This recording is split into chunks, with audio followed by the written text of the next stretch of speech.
Rajarampuri police Thane हद्दीमध्ये गांजा विक्री करणाऱ्या एका युवकाला अटक करून त्याच्याकडून 1 किलो 218 ग्रॅम वजनाचा 30,450 रुपये किमतीचा गांजा, मोबाईल हँडसेट असा एकूण 66,450 रुपये किमतीचा मुद्देमाल जप्त केलाय। राजारामपुरी पोलीस ठाणे गुन्हे शोध पथकानं ही कारवाई केली आहे। संतोष रामसिंग गौतम असं अटक केलेल्या तरुणाचं नाव आहे।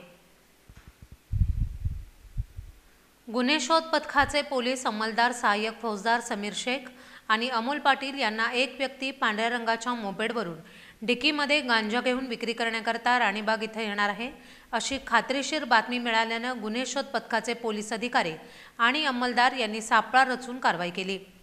कोल्हापुरातील नवशा मारुती मंदिर शाहूनगर इथं राहणारा संतोष रामसिंग गौतम असं अटक केलेल्या तरुणाचं नाव आहे।